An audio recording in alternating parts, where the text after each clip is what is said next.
powerful duke appears at the castle as a starving, nameless worker, and the forgotten lady is the only one who chooses him without greed, even as everyone condemns her. The castle rose against the gray English sky like a silent accusation, its towers piercing clouds that had gathered since dawn. Damien Lancaster stood at the edge of the forest, watching the place he had called home for 32 years, as though seeing it for the first time. His traveling cloak, deliberately torn and stained with mud from 3 days on the road, hung heavy on shoulders accustomed to velvet and silk. The signet ring that usually marked his finger now rested in a pouch buried beneath an oak tree 2 miles back. Here, he carried nothing but hunger and a name that meant less than dust. Gus. He had chosen it for its plainness, its forgettability, a name that servants might dismiss before fully hearing it. The guards at the outer gate noticed him approaching and exchanged glances thick with contempt. Damien kept his head bowed, his gait slow, embodying the exhaustion he had carefully cultivated. 3 days without proper food had sharpened his features, hollowed his cheeks just enough to erase the commanding presence that made men kneel. "Another one," the taller guard muttered. "Third this week. State your business." The shorter one stepped forward, hand resting on his sword as though Damien might somehow threaten him with his visible ribs. "Work," Damien said, keeping his voice rough, humble. "Anything. I can clean stables, carry water. I ask only bread and a corner to sleep." The guards laughed.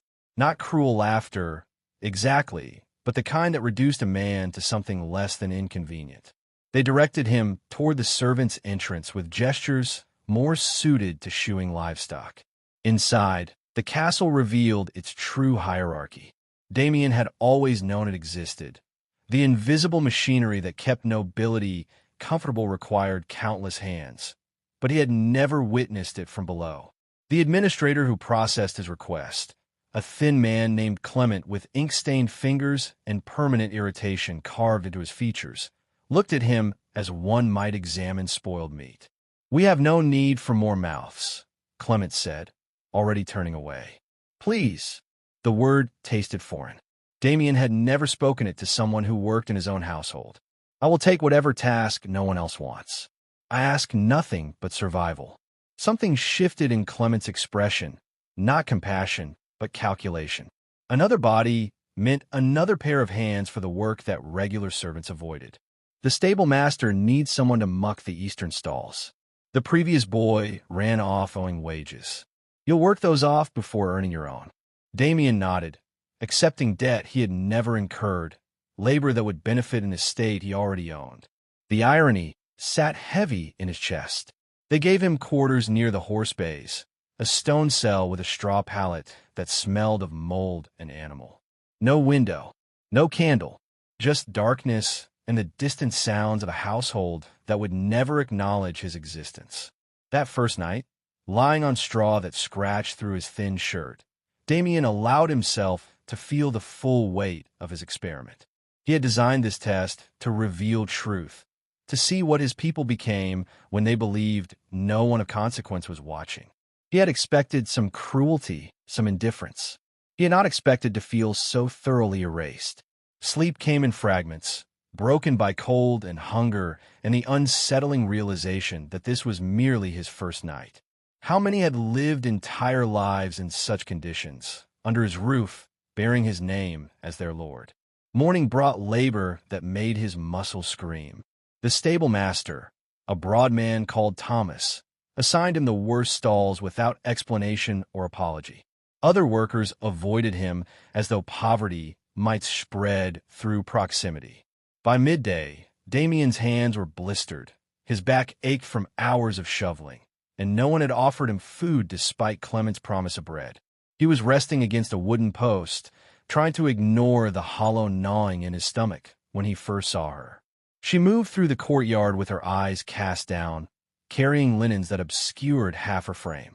Her dress, though clearly once fine, had been mended so many times it resembled a patchwork of survival rather than garment.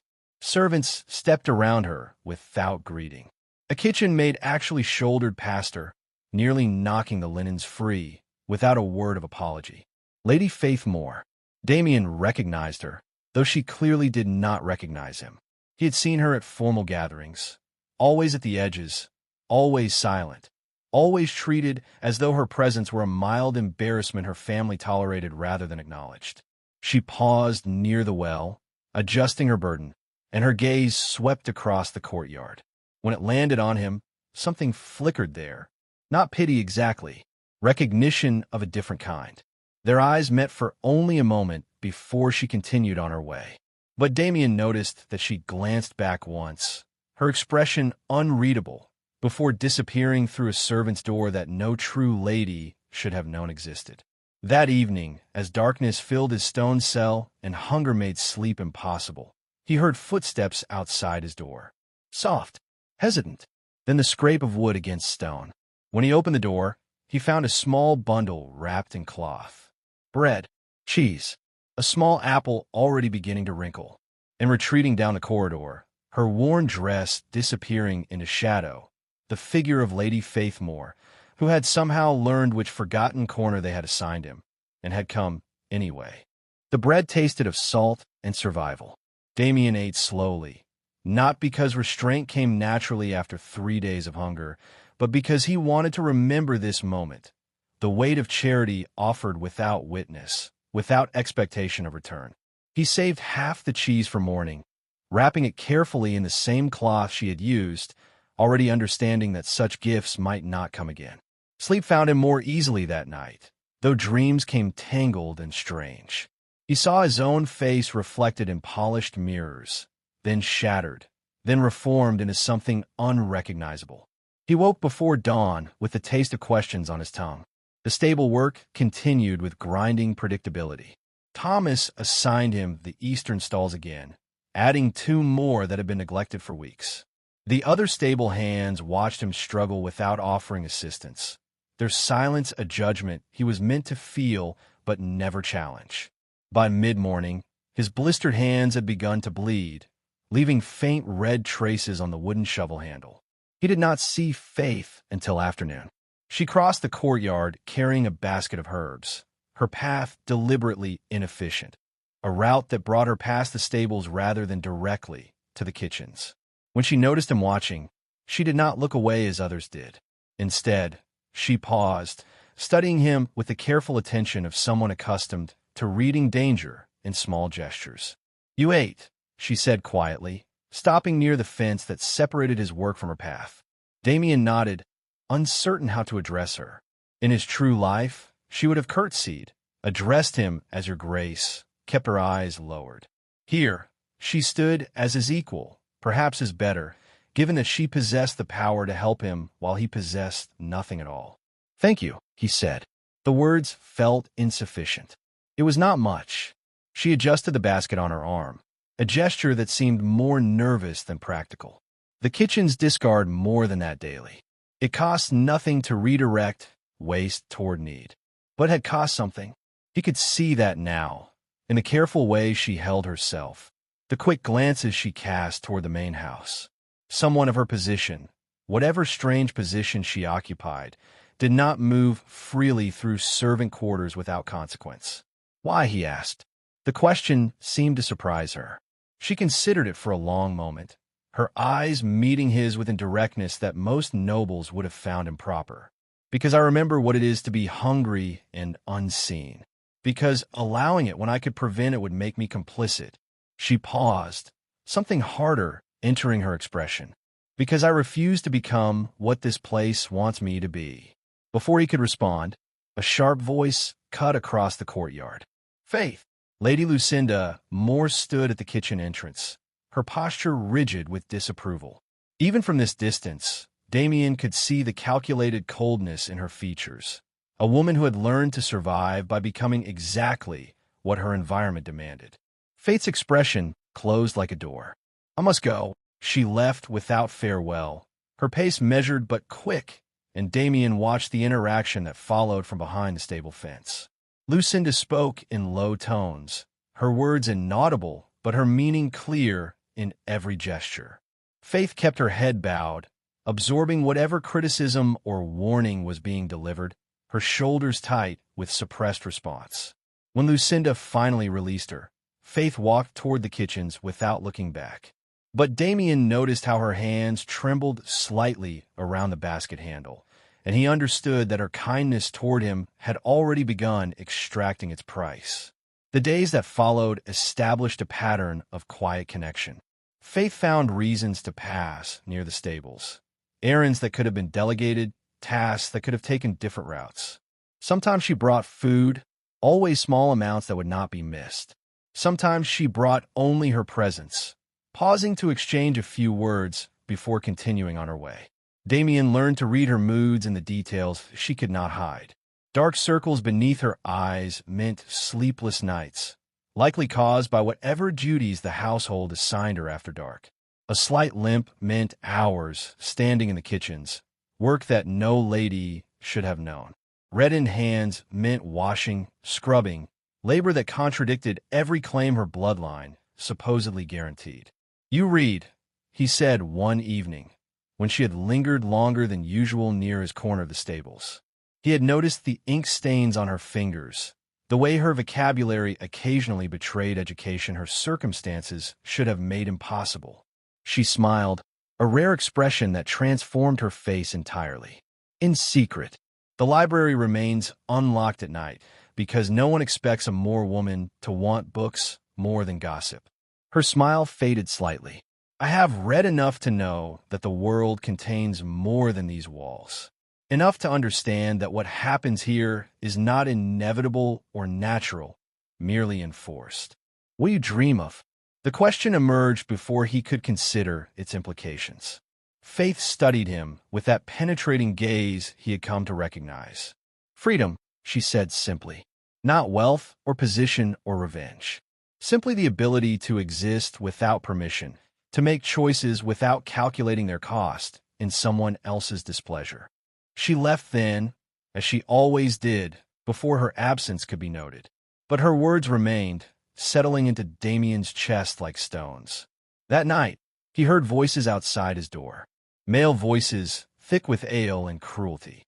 He recognized them, younger stable hands who had watched his struggles with barely concealed satisfaction.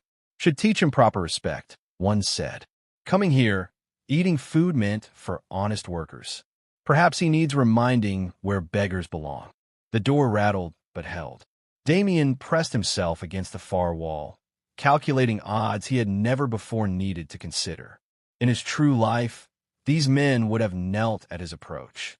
Here, they could harm him without consequence, and no one would investigate the injuries of a nameless vagrant. The rattling stopped. Footsteps retreated, accompanied by disappointed laughter. Sleep did not come that night.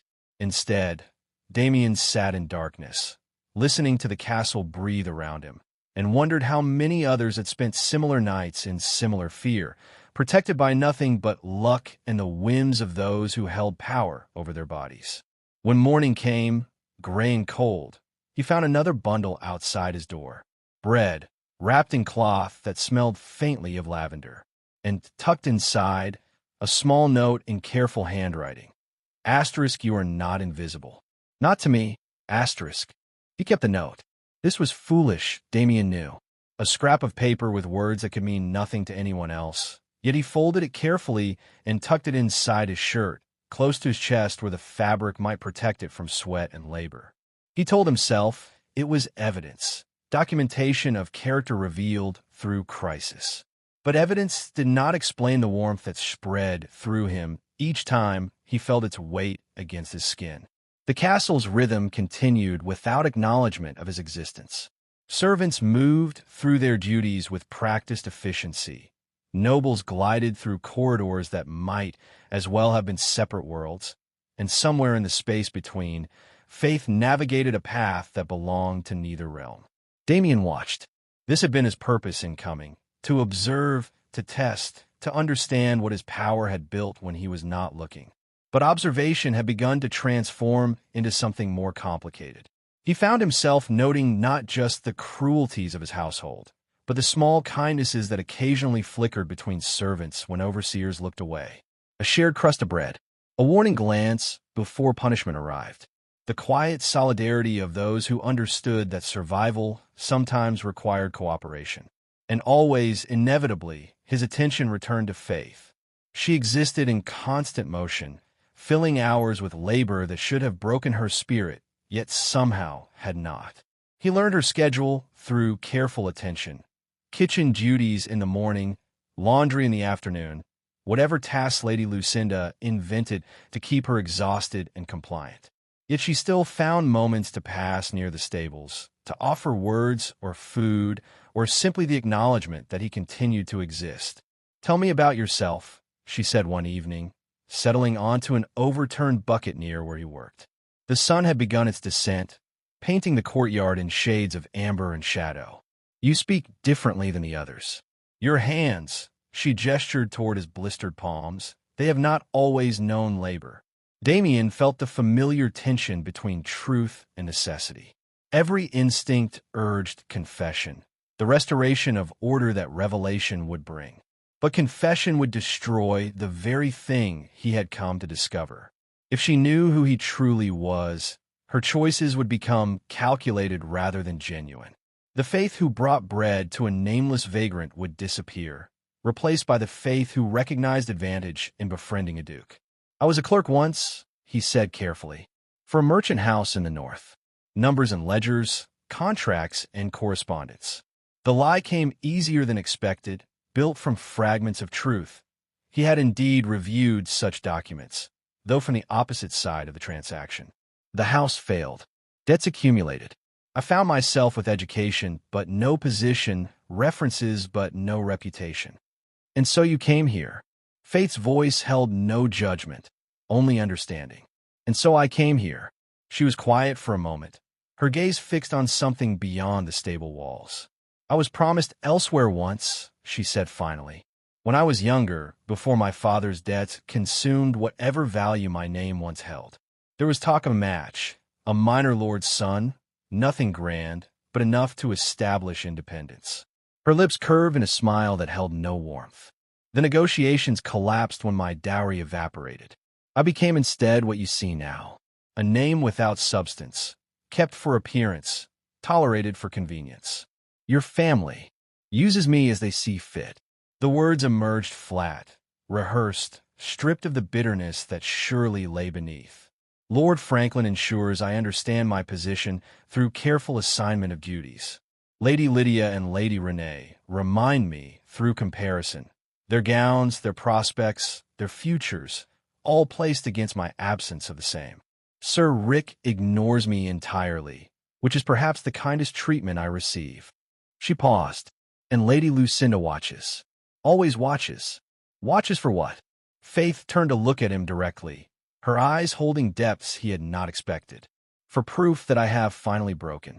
For evidence that I have accepted my place and will no longer trouble her with a reminder of what she herself once was." The words hung between them, heavy with implication. Damien thought of Lucinda as he had known her, cold, calculating, perfectly adapted to the brutal economy of noble survival. He had never considered what she might have been before, what choices had shaped her into the woman who moved through his castle like a blade wrapped in silk. "You think she was once like you?" "I know she was." Faith's voice dropped lower. "There are records, if one knows where to look. Letters stored in places no one remembers." Lucinda Moore arrived at this household with nothing but blood and determination. She built her position through strategic cruelty, through the systematic elimination of anything soft within herself. She looked away. "She sees me as a mirror of her past. My refusal to follow her path is an accusation she cannot forgive." Darkness had begun to settle around them, the courtyard emptying as servants retreated to their quarters and nobles to their entertainments. Faith stood, brushing dust from her worn dress with practiced indifference. "I should go." "Faith." Her name felt strange on his tongue, familiar yet forbidden, intimate yet insufficient. "Why do you continue? Why not simply accept? It would be easier." She paused, considering the question with the seriousness it deserved. "Because ease is not the same as peace. Because acceptance would require becoming someone I do not recognize." She met his eyes one final time. "Because when I imagine the person I might be if I surrendered, I find her unbearable." She left then, disappearing into shadows that seemed to welcome rather than threaten her. Damien remained, surrounded by the smell of hay and horse and honest labor, and felt something shift in his chest. He had come to test his household, to observe the truth that power concealed. He had not anticipated finding truth in a woman who possessed nothing, yet somehow remained more herself than anyone he had ever known. The note pressed against his chest, her words echoing in memory. Asterisk, you are not invisible. Not to me. Asterisk. He wondered, with growing unease, whether the same had become true in reverse. The castle stirred with unusual tension on the 7th morning. Damien sensed it before understanding its source. Servants moving faster than necessity demanded, whispered conversations that stopped when others approached, a collective anxiety that permeated the air like smoke before fire. Thomas found him in the eastern stalls, his expression carrying something Damien had not seen before: worry. The Duke remains absent, Thomas said, pitching his voice low despite the empty stable. A week now without public appearance. The physician claims illness, but rumors spread faster than truth in these walls.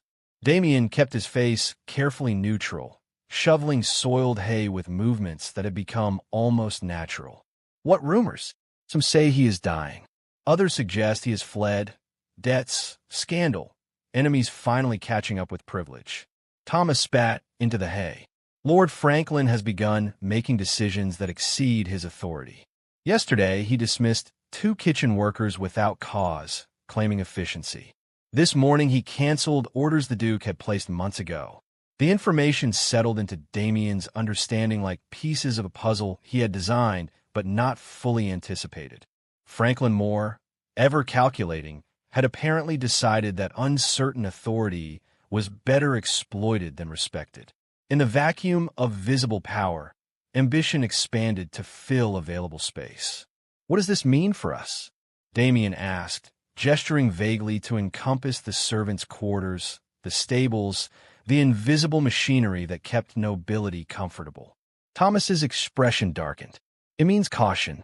When lords feel uncertain, they reassert control over what they can reach. And what they can reach most easily is those who cannot fight back. The warning proved prophetic before midday. Damien was carrying water from the well, a task added to his duties without explanation or additional bread, when he saw the gathering near the kitchen entrance. A circle of servants had formed around something he could not immediately see, their postures suggesting spectacle rather than emergency.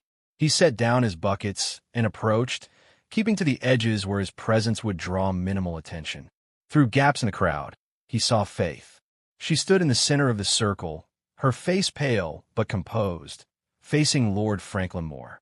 The man Damien had entrusted with managing his household accounts now stood with arms crossed, his thin features arranged in an expression of patient disappointment. The bread was accounted for, Franklin was saying, his voice carrying the particular clarity of someone who wanted witnesses. Every loaf documented, every portion assigned. Yet repeatedly, food vanishes. And repeatedly, you're seen near places where you have no business being. I have done nothing wrong. Faith's voice remained steady, though Damien could see her hands trembling at her sides. Nothing wrong. Franklin smiled without warmth. Tell me, Lady Faith, and I use the title loosely, as we both know your claim to it grows thinner by the day. What business brings you to the servants' quarters after dark? What errands require you to pass the stables 4 times daily when once would suffice? Silence spread through the gathered crowd. Damien felt his chest tighten with understanding. Franklin was not merely accusing her of theft. He was establishing a pattern, building a case that could justify whatever punishment he deemed appropriate. I walk where I walk, Faith said. If my presence in common areas offends you, perhaps the offense lies in your interpretation rather than my actions. The defiance cost her. Damien saw it in the flash of anger that crossed Franklin's features, quickly suppressed, but not quickly enough. Your interpretation, Franklin repeated softly. How interesting that a woman of your position believes herself qualified to interpret anything at all. He stepped closer, his voice dropping to a tone that suggested intimacy while promising threat. "Let me be clear, Lady Faith. The Duke's absence creates opportunities for those wise enough to recognize them. It also creates vulnerabilities for those foolish enough to ignore changing circumstances. Is that a threat?" "It is education." Franklin smiled again, the expression never reaching his eyes. "Consider yourself instructed." He turned and walked away, the crowd parting before him like water before a stone. The servants dispersed quickly, eager to distance themselves from whatever consequences might follow. Within moments, Faith stood alone in the courtyard, her composure finally cracking as her shoulders began to shake. Damien moved without conscious decision. He crossed the courtyard, ignoring the risk of being seen, and stopped an arm's length from where she stood. "Are you hurt?" She looked up, her eyes bright with unshed tears. "Not in any way that shows." She laughed bitterly. "That is the art of it, you see. They never leave marks that matter. Only the kind that live inside, where no one can point to them as evidence." He had no right. He has every right. That is precisely the point. Faith wiped her eyes with the back of her hand, the gesture somehow more heartbreaking for its practicality. Rights flow from power, and power flows from proximity to those who hold it. Lord Franklin stands close enough to the absent Duke to borrow authority. "I stand close to nothing and no one. You stand close to me." The words emerged before Damien could consider them, carrying weight he had not intended to reveal. Faith looked at him, truly looked, her gaze penetrating in that way he had come to recognize, and something passed between them that neither could name. "You have nothing," she said softly. "No position, no protection, no power to offer or withhold. Standing close to you gains me nothing except the satisfaction of my own conscience. Is that not enough?" She was quiet for a long moment. Around them, the castle continued its indifferent rhythm, servants moving, nobles plotting, the machinery of privilege grinding forward without pause. "It should not be," Faith finally said. "Every rational calculation says I should distance myself, should accept Lord Franklin's instruction and focus on survival." She met his eyes. "Yet here I stand." "Why?" "Because you asked me once what I dream of, and I said freedom." Her voice dropped to barely a whisper. "I begin to understand that freedom is not given. It is chosen moment by moment, in every small decision to remain who you are despite the cost." She reached out and touched his hand, briefly, barely, a contact that lasted only a heartbeat but left warmth that lingered long after she had withdrawn. "I must go. Lucinda will be looking for me." She left, as she always did, before her absence could be noted. But this time Damien did not watch her go. Instead, he stood in the courtyard where she had been accused and threatened, feeling the ghost of her touch against his skin, and understood that his careful experiment had begun to escape his control. He had come to test his household. He had not anticipated being tested himself. The note still pressed against his chest, her words a constant reminder of a connection that complicated everything. In choosing to protect a stranger, Faith had made herself vulnerable. And Damien, for the first time in his privileged life, understood what it meant to be protected by someone who had nothing to gain from the gesture. The weight of secrets grew heavier with each passing day.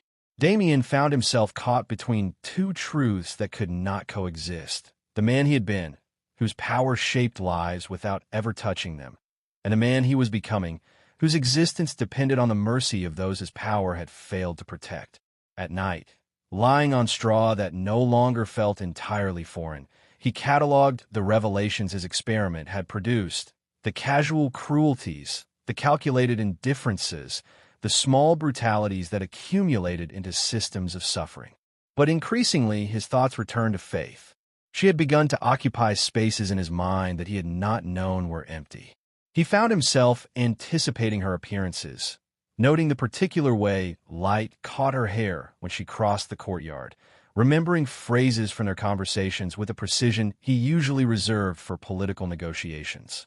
This was dangerous, he knew. Attachment compromised observation. Feeling corrupted judgment. Yet he could not stop.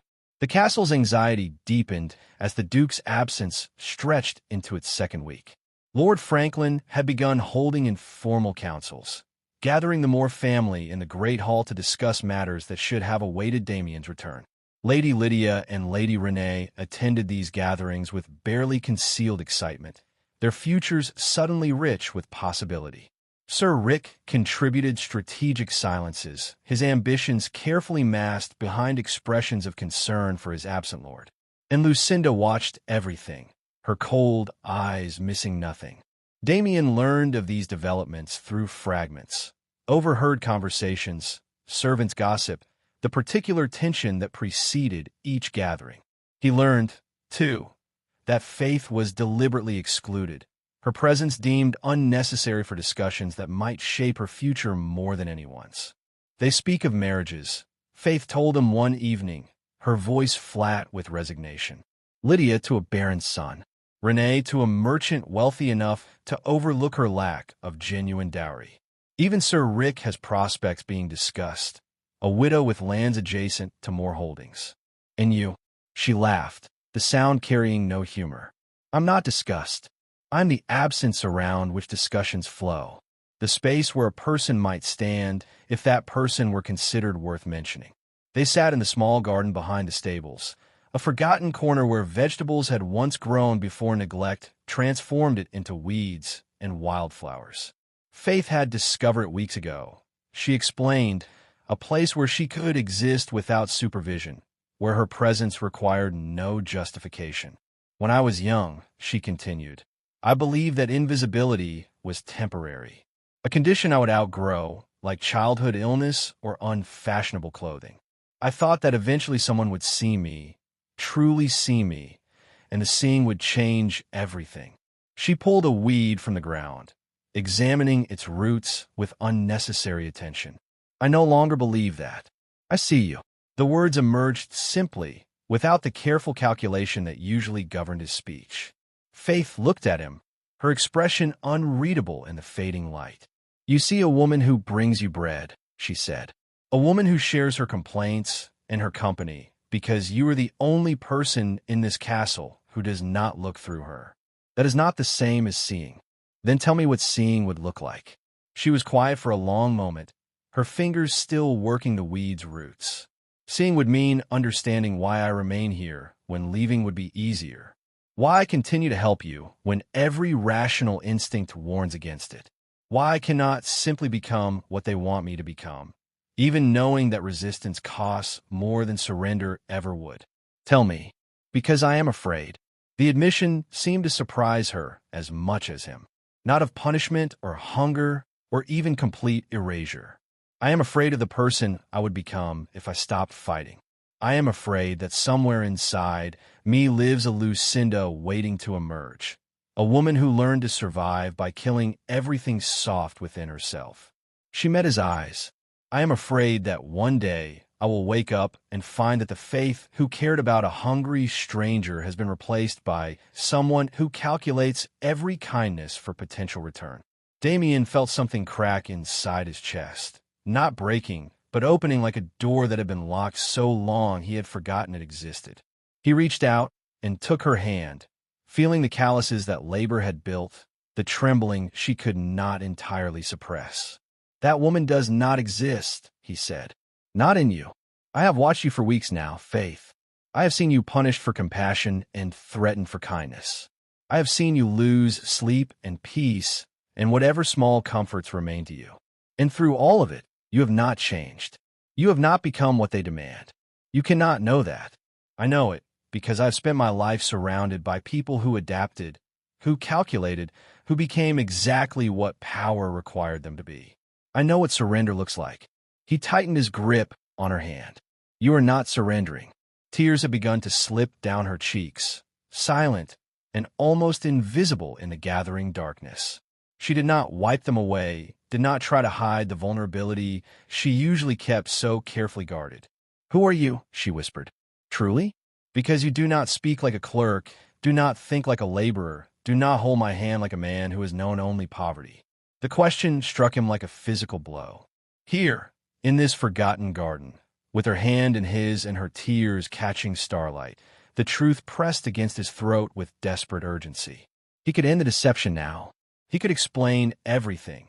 The test, the experiment, the terrible curiosity that had driven him to become invisible in his own household. But the truth would destroy what they had built. The Faith who trusted him, who confided in him, who had chosen him when he was nothing. That faith existed only because she believed in Gus. Revealing Damien would transform her choice into something calculated, would poison the very thing he had come to value most. "I'm a man who was lost," he said finally, the half-truth bitter on his tongue. "A man who came here expecting to find only corruption and cruelty. A man who found instead something he did not know he was looking for. And what was that?" He lifted her hand to his lips, pressing a kiss against her knuckles with a tenderness that surprised them both. "You," he said simply. "I found you." The word hung between them, carrying weight that neither fully understood. Faith did not pull away. Instead, she leaned closer, her forehead coming to rest against his shoulder, her breath warm through his thin shirt. They remained like that as darkness completed its conquest of the sky. Two people who had nothing clinging to each other in a garden that the world had forgotten. And somewhere in the castle above them, Lord Franklin Moore was making plans that would soon force choices neither could avoid. Lucinda's chambers occupied a corner of the castle where sunlight rarely reached. The room reflected its mistress, elegant surfaces concealing cold foundations, beauty arranged to intimidate rather than welcome. Faith stood before her, still damp from the rain, waiting for whatever verdict had been prepared. "Close the door." Faith obeyed, the heavy-wood sealing her inside with a soft click that felt like punctuation. Lucinda sat near the window, embroidery forgotten in her lap, her attention fixed entirely on the young woman before her. For a long moment, neither spoke. The silence stretched, testing Faith's composure with patient cruelty. "You have been seen," Lucinda finally said. "With the vagrant." Repeatedly. Faith kept her expression neutral. "I have shown Christian charity to a hungry man. Nothing more. Nothing more." Lucinda's lips curved slightly. "You visit him after dark. You bring him food from kitchens where you have no authority. You sit with him in forgotten gardens, speaking of things that servants whisper about but cannot quite hear." She leaned forward. "Do not insult me with denials, Faith. I was navigating this castle's dangers before you learned to walk." The accusation hung between them, its implications clear. Faith understood that denial would only deepen suspicion, that Lucinda had not summoned her for confession, but for something else entirely. "What do you want?" directly asked. "Good." Lucinda set aside her embroidery, giving Faith her full attention. "I want to offer you a choice. The same choice I was offered years ago when I stood where you stand now." "And what choice is that?" "Survival." The word emerged without emotion. "Lord Franklin moves against you.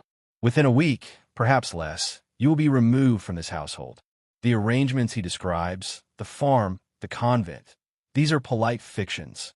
What awaits you is erasure, complete and permanent." Faith felt cold spread through her chest despite having expected exactly this. "And you can prevent it? I can redirect it." Lucinda rose, moving toward Faith with measured steps. "Franklin requires allies. His position remains uncertain until the Duke's fate becomes clear. If I support his claim to authority, my voice carries weight.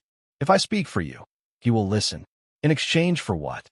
Lucinda stopped an arm's length away, close enough for Faith to see the fine lines around her eyes, the carefully concealed exhaustion of decades spent navigating treacherous waters. "Abandon the vagrant. Publicly. Let the household see you reject him, and the whispers will die." More importantly, she paused, something complicated flickering across her features. "Let me see that you understand how this world truly works. That sentiment is a luxury the powerless cannot afford." Faith absorbed the offer, recognizing its twisted logic. Lucinda was not merely demanding obedience. She was demanding transformation.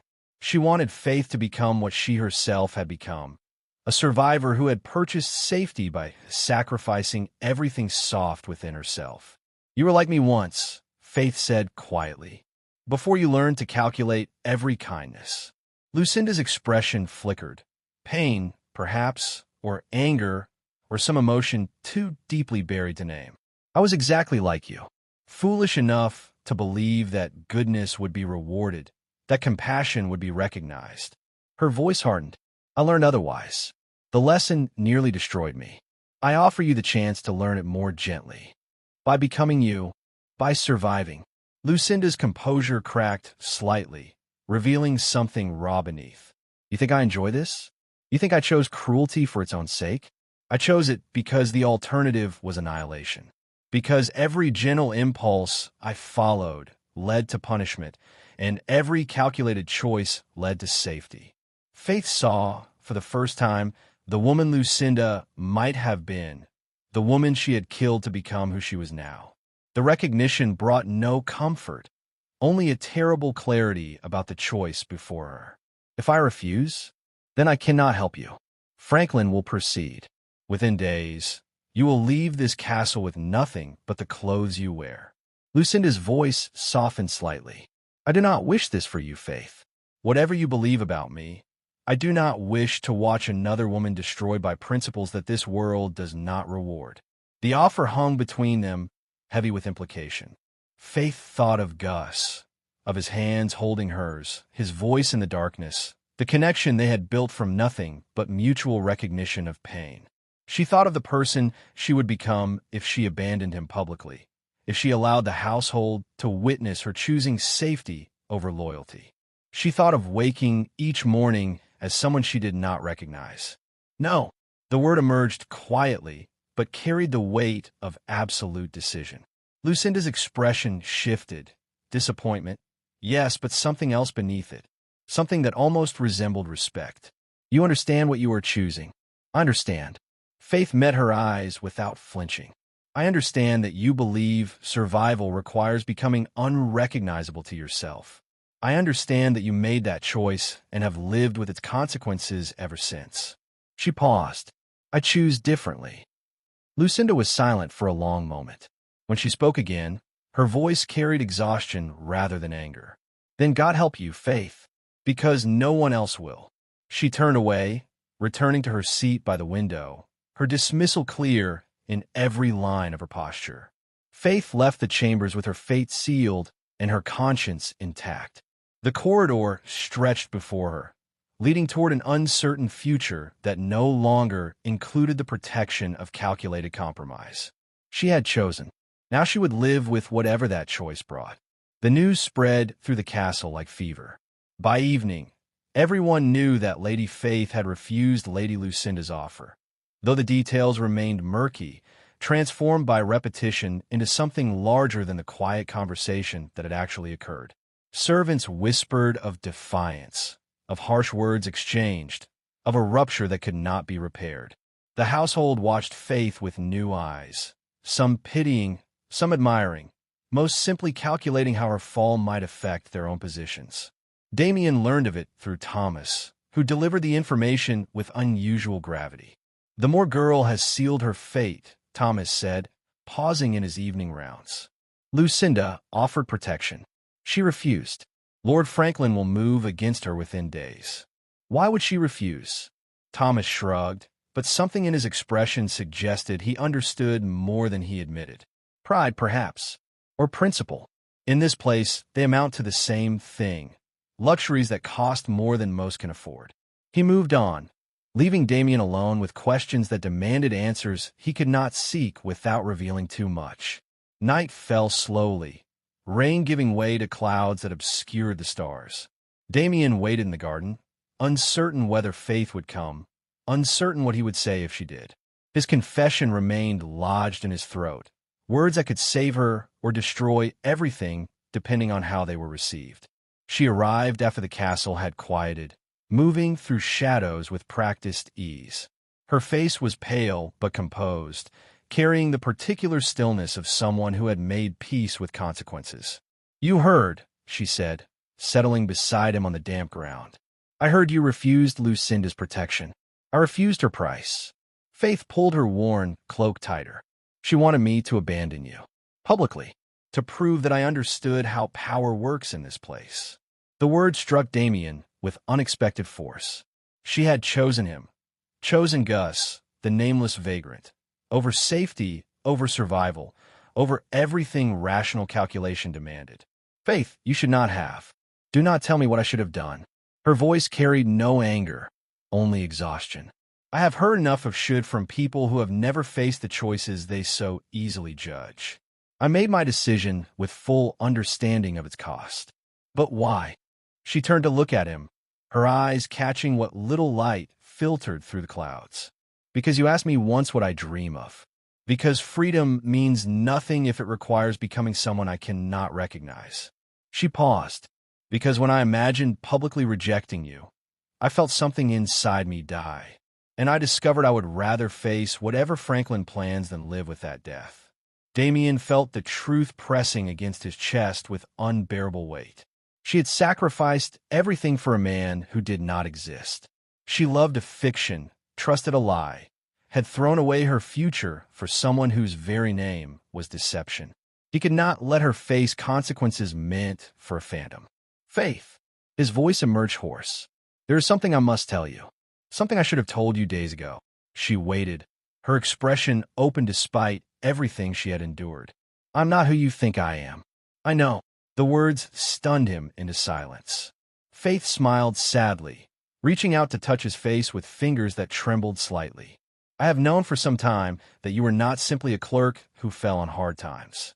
Your speech, your bearing, the way you observe everything as though cataloging it for future reference. She shook her head. I do not know who you truly are, but I know that Gus is not your real name, and your story is not your real history. And yet you chose me anyway. I chose the man who held my hand in the rain, the man who listened when I spoke of dreams, the man who looked at me as though I mattered. Her voice dropped to a whisper. I do not know your secrets, but I know your kindness, and I have learned that kindness reveals more truth than any name. Damien closed his eyes, her words simultaneously gift and condemnation.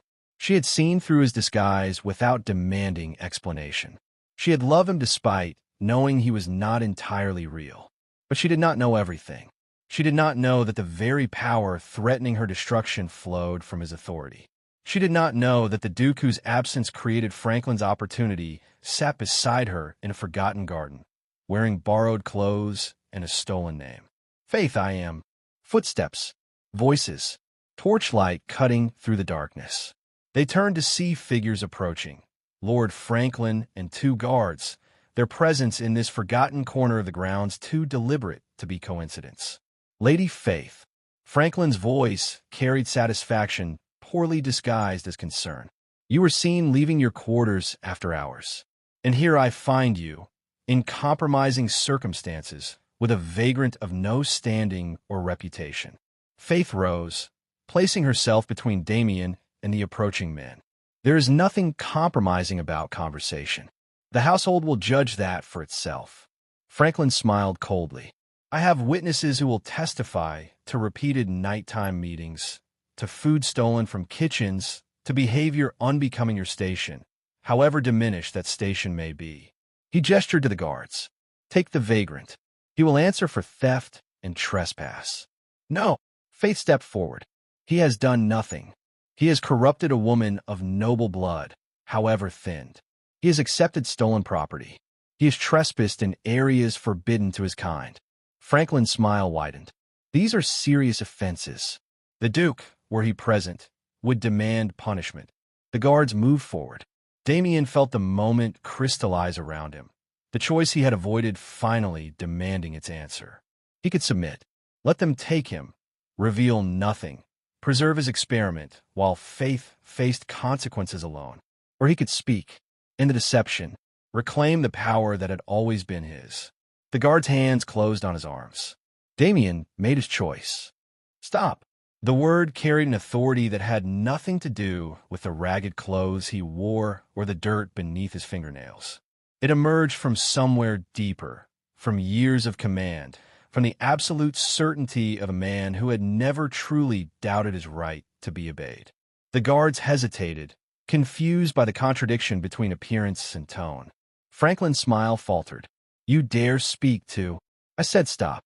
Damien straightened, shaking free of the guard's loosened grip. The transformation was subtle but unmistakable, posture shifting, shoulders squaring, chin lifting. The vagrant disappeared. In his place stood someone else entirely. I am Damien Ashworth, Duke of Lancaster, lord of these lands and master of this household. Silence, complete and absolute. Franklin's face cycled through expressions: disbelief, denial, dawning horror, before settling on something that resembled a cornered animal's calculation. This is absurd. The Duke is ill, confined to his chambers. The Duke has been laboring in his own stables for 2 weeks, observing how his household functions in his absence. Damien's voice cut like steel, and what I have observed, Lord Franklin, would fill volumes. Faith stood frozen, her face pale as snow. She stared at Damien as though seeing him for the first time, which in many ways she was. The man she had trusted, had chosen, had sacrificed everything for, was dissolving before her eyes, replaced by someone whose power had shaped her suffering from the beginning. The physician will confirm my identity, Damien continued, his attention fixed on Franklin, as will Thomas, the stable master, who has known me since childhood and has been reporting to me throughout this experiment. As will any servant who looks closely enough at the face they have been trained to avoid meeting with their eyes. Franklin's composure crumbled. He dropped to his knees, years of calculated ambition collapsing into desperate self-preservation. Your Grace, I merely sought to protect your interests during your absence. You sought to usurp authority that was never yours. You plotted to exile a woman under my protection. You treated those beneath you with cruelty that exceeded even the considerable boundaries of acceptable behavior. Damien stepped closer, his shadow falling across Franklin's bowed head. I have documentation of every decision you made, every person you dismissed without cause, every coin you redirected to purposes I did not authorize. Mercy, Your Grace. I beg you, you will have exactly the mercy you showed others. Damien turned to the guards, who now stood at rigid attention, faces white with the realization of what they had nearly done. Confine Lord Franklin to his chambers. He will remain there until I determine appropriate consequences. The guards moved instantly, seizing Franklin with considerably more force than they had shown the vagrant. His protests faded as they dragged him toward the castle, leaving Damien alone with Faith in the garden where they had shared secrets and silence. She had not moved, had not spoken. Faith, do not. Her voice emerged raw, stripped of the composure she usually maintained. Do not speak my name as though you have a right. Please, let me explain. Explain what? She laughed, the sound carrying no warmth. Explain that everything between us was built on lies. That while I sacrificed my future for a vagrant named Gus, I was actually entertaining the man whose household created my suffering. Tears had begun to fall, though she made no move to wipe them away. That while I confessed my deepest fears to someone I trusted, he was cataloging my words for some experiment in human nature. It was not like that. Then tell me what it was like. She finally met his eyes, her gaze carrying betrayal so profound it struck him like a physical blow. Tell me, Your Grace, what you learned from watching me struggle. What insights you gained from observing my humiliation. What truths your experiment revealed about a woman foolish enough to love a phantom. Damien had no words. Every explanation he might offer, the genuine feelings that had developed, the connection he had not anticipated, the fact that his choice to reveal himself had been to protect her, all of it dissolved against the simple reality of what he had done. He had lied.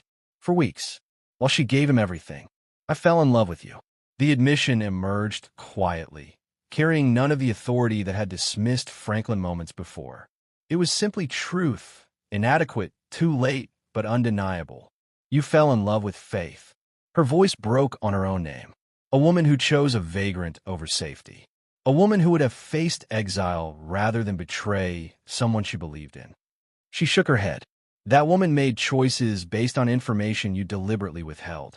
You do not know what she would have chosen if she had known the truth. Would have changed anything? We will never know. She stepped backward, increasing the distance between them. That is precisely the point. You stole my ability to choose freely. Every decision I made was shaped by your deception. She turned away, her shoulders shaking with suppressed sobs. Faith, please. Lady Faith. The correction emerged sharp despite her tears. We are not equals sharing secrets in a garden anymore, Your Grace. We never were. She walked away, disappearing into shadows that no longer felt like allies.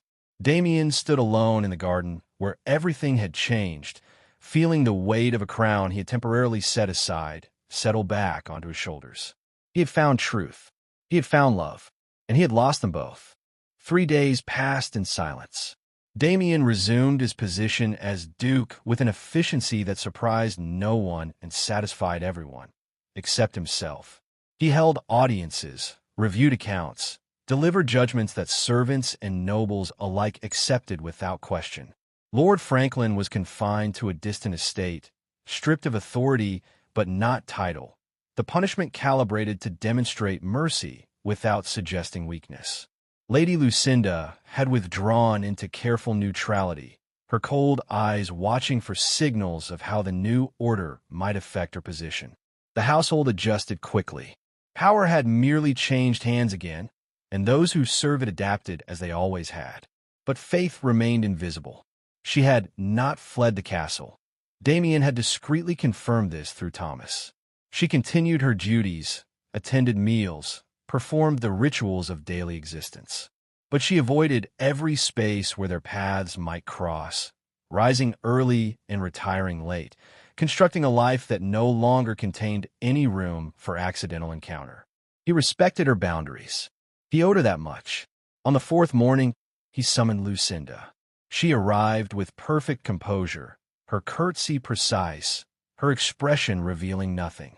Whatever fear she felt at this interview remained buried beneath decades of practice control. Your Grace, Lady Lucinda. Damien gestured to a chair, waiting until she sat before continuing. I wish to discuss Lady Faith. A flicker of something, surprise, perhaps, or calculation, crossed Lucinda's features before vanishing. The young woman has made her choices clear. She has. And those choices revealed more character than I have observed in any member of this household, yourself included. He paused, letting the words settle. I understand you offered her protection in exchange for public betrayal of her principles. I offered her survival. You offered her transformation into something she refused to become. Damien leaned forward. Tell me, Lady Lucinda, when you faced similar choices, did you ever regret the path you took? The question struck something deep. For a moment, Lucinda's composure fractured, revealing exhaustion and old grief beneath the polished surface. Every day, she admitted quietly, and never. Both truths exist simultaneously. A complicated answer. A complicated life. She met his eyes with something approaching honesty. I have done what necessity demanded. I have survived. Whether survival was worth its cost is a question I can no longer answer objectively. Damien absorbed this, recognizing the tragedy within it. Lucinda had been Faith once, young, principled, believing that goodness would be rewarded. The world had taught her otherwise, and the lesson had hollowed her out. Faith will not be harmed, he said. Not by Franklin, not by you, not by anyone in this household.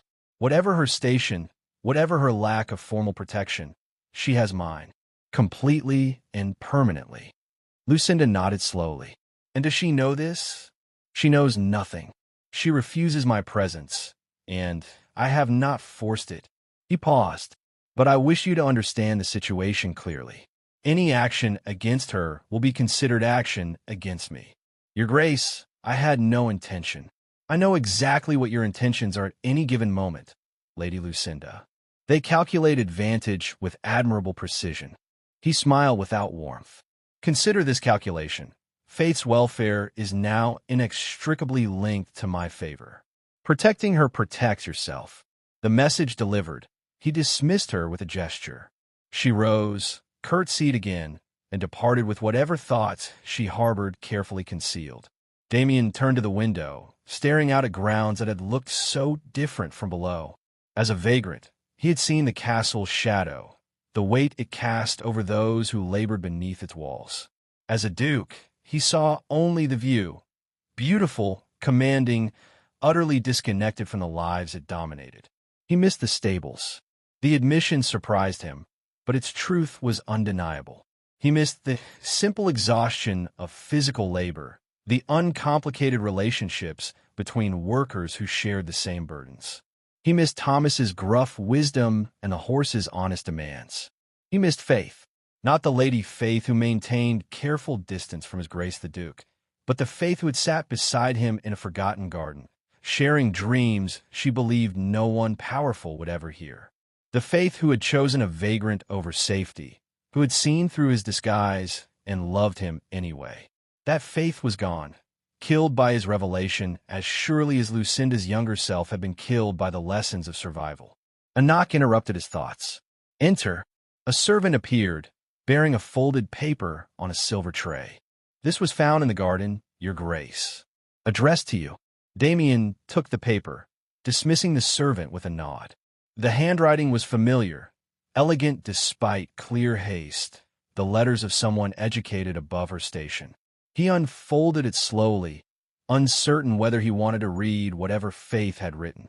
Your Grace. Asterisk, I do not know how to reconcile the man I loved with the man you are. Perhaps they were never truly separate. Perhaps Gus was simply Damien stripped of power's armor, revealed in ways that privilege usually conceals. Asterisk. Asterisk, I am angry.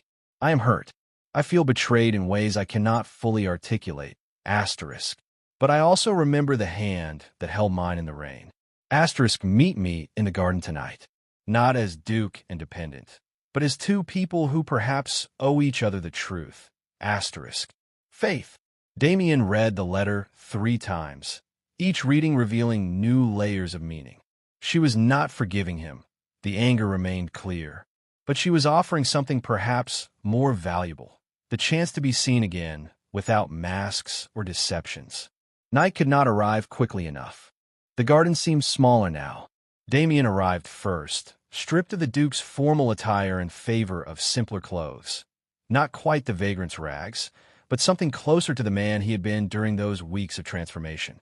The moon had emerged from behind clouds, casting silver light across weeds and wildflowers that no one had bothered to tend. Faith appeared at the hour when the castle quieted, moving through shadows with the same practiced ease he remembered.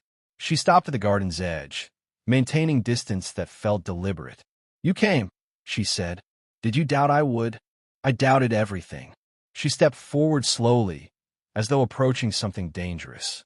These past days, I have questioned every memory, every conversation, every moment I believed was real. They were real. Were they?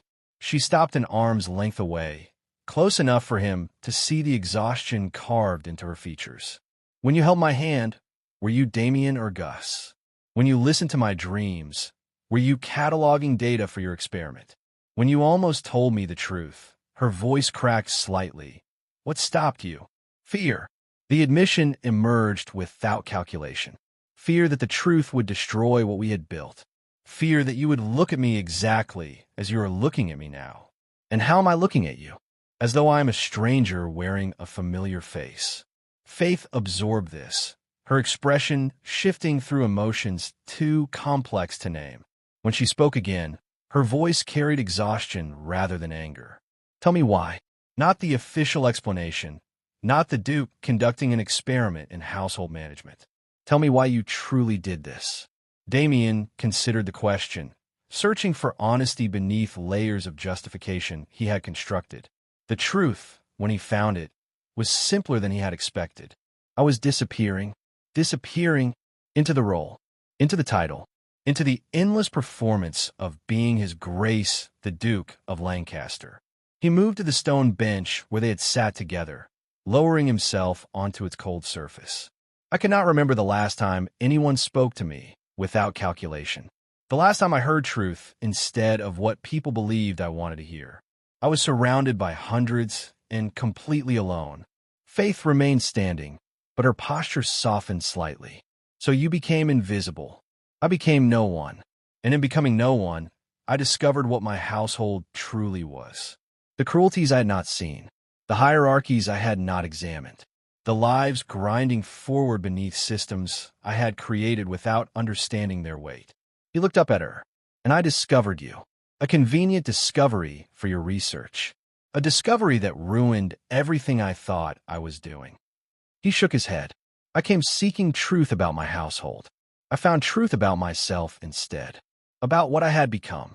About what I had lost without realizing it was gone. Faith was silent for a long moment, her shadow stretching across the moonlit ground. When she finally sat beside him, not touching, but closer than she had been, something shifted in the air between them. I told you things I had never spoken aloud, she said quietly. Dreams I had buried so deep I thought they were dead. Fears I had never admitted to myself. She turned to look at him, her eyes bright with unshed tears. Those confessions were real, Damien. They cost me something to speak. I know, do you? Because from where I stand, you receive gifts I can never reclaim. You know me in ways I did not choose to be known. Not by a duke, not by the man who controlled my fate without my knowledge. And if I had told you from the beginning, if you had known that the vagrant in the stable was actually your lord and master. He held her gaze. Would you have sat beside me in the rain? Would you have spoken of dreams and fears? Would you have chosen me over safety? The question hung between them, unanswerable and essential. I do not know, Faith admitted. And that is precisely the problem. Your deception stole my ability to know. Yes. He did not try to justify or explain. It did. They sat in silence, the moon continuing its slow arc overhead. Somewhere in the castle, servants were completing final duties. Somewhere beyond the walls, the world continued its turning without regard for two people trying to find their way back to each other. I cannot simply forgive you, Faith said finally. I cannot pretend that these days of anger and grief never happened. I cannot return to who I was before I learned the truth. I would not ask you to. Then what are you asking? Damien turned to face her fully, abandoning pretense and protection alike. I'm asking for the chance to be known as I truly am. Not as Gus, not as his grace, but as both, the man who held your hand and the man who holds power over your circumstances. He paused. I'm asking whether something real can be built from wreckage this complete. Faith studied his face, searching for something he could not name. Whatever she found there seemed to satisfy some internal question. When I was a girl, she said slowly, I believed in stories where truth conquered all, where love transcended circumstance, where the ending was always clear. She smiled sadly. I no longer believe in such stories. Nor do I. But I believe in this garden. She gestured at the forgotten space around them. I believe in what grew here despite neglect. I believe that some things survive conditions that should destroy them. She reached out and took his hand. The gesture deliberate, weighted with meaning that transcended simple touch. I cannot forgive you yet. I cannot trust you fully. But I can choose to remain. Her fingers tightened around his.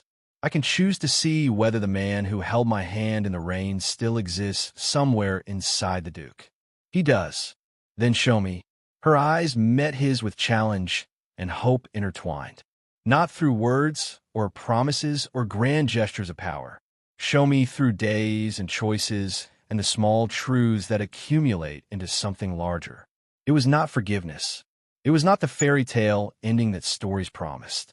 It was something harder. Something more honest. It was a beginning. The weeks that followed moved slowly, each day a careful negotiation between past wounds and possible futures. Damien reorganized his household with deliberate purpose. Not the sweeping reforms that might have satisfied dramatic impulse, but smaller changes, adjustments that revealed attention to suffering he had previously overlooked. Kitchen staff received additional rest periods. Stable workers found their wages modestly increased. The invisible machinery of service continued grinding forward, but with slightly less pressure on those caught within its gears. Thomas observed these changes with characteristic skepticism. You cannot remake the world, Your Grace, he said one evening, watching Damien inspect the stables he had once labored in. Power has its own logic. It does not bend to guilt. Perhaps not. But it bends to will if the will is sustained. And if it breaks you instead, Damien considered this. Then at least I will have tried, which is more than I could say before. Faith watched these transformations from careful distance, neither endorsing nor condemning. She had accepted an official position, lady's companion to a distant cousin who visited rarely, that provided formal status without requiring her to navigate Lucinda's orbit. The arrangement gave her freedom to move through the castle as something other than charity case or dependent. They met in the garden still, but the meetings had changed. Gone were the desperate intimacies of two people finding shelter in each other. In their place grew something more deliberate, conversations that acknowledged the chasm between them while slowly building bridges across it. Damien spoke of his responsibilities, his doubts, the weight of decisions that affected lives he would never know. Faith spoke of her observations, her questions, the things she noticed that power typically rendered invisible. They learned each other again, this time without masks. "Tell me about your childhood," Faith said one night, 3 weeks after the revelation. "Not the official history. The parts you never speak of." Damien was quiet for a long moment. "My mother died when I was 7. I remember her hands, always cold, always gentle. She would hold me when storms came, and I believed nothing could harm me while she was there. And when she was gone, I learned that storms come regardless. That safety is illusion. That the only protection is power, the ability to control circumstances before they control you." He paused. "My father taught me this. He believed vulnerability was weakness. He believed sentiment was dangerous. He raised me to be what he was, a man who controlled everything and felt nothing." Did he succeed? Almost entirely. Damien looked at his hands, calloused now from his weeks of labor, changed in ways that soap and time could not entirely erase. Until I became a vagrant. Until I met a woman who showed me what I had sacrificed to become untouchable. Faith absorbed this, her expression thoughtful. We are both products of what we lost, both shaped by absences we could not fill. Perhaps that is why we recognized each other. Broken pieces fitting together in ways that whole people never could. She smiled slightly, the first genuine smile she had offered since learning the truth. That is either profoundly romantic or deeply concerning. Perhaps both. They sat together as the moon rose, two people slowly rebuilding trust from fragments of betrayal. It was not the love story that poets celebrated. No dramatic declarations, no obstacles overcome through passionate gesture. It was quieter than that, harder, more honest. It was two people choosing each other despite knowing the worst. Spring arrived before either of them marked its approach. The castle grounds transformed, dormant gardens erupting into color that seemed impossible after winter's gray monotony. Their garden, the forgotten corner where everything had changed, bloomed with wildflowers that no one had planted, life emerging despite neglect. Damien found Faith there one morning, kneeling among the flowers, her fingers tracing petals with something approaching wonder. "I did not plant these," she said without turning. "They simply appeared. Some things survive conditions that should destroy them." She looked up at him, and he saw something new in her eyes. Not the wariness of recent months, but something softer, something that resembled peace. "I have been thinking about forgiveness," she said, "about what it means to release anger that has become familiar, comfortable even, and what have you concluded? That forgiveness is not a moment. It is a direction."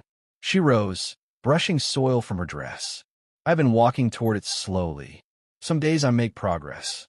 Some days I retreat. But the direction remains constant. Is that enough? I do not know." She stepped closer, close enough to touch, though she did not reach for him. "But I know that I no longer wish to remain where I was, frozen in the moment of betrayal, unable to move forward or back." Damien felt something shift in his chest. Hope, perhaps, or the first fragile stirring of something he had not allowed himself to feel. What would moving forward look like? Faith was silent for a long moment, her gaze traveling across the garden's unexpected beauty. When she spoke, her voice carried decision rather than uncertainty. It would look like choosing you. Not the vagrant, not the duke, but the man who contains both. The man who held my hand in the rain, and the man who holds power he is learning to wield with care. She paused. It would look like building something new from everything that came before. That sounds difficult.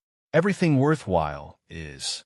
She finally reached out, her fingers intertwining with his in a gesture that echoed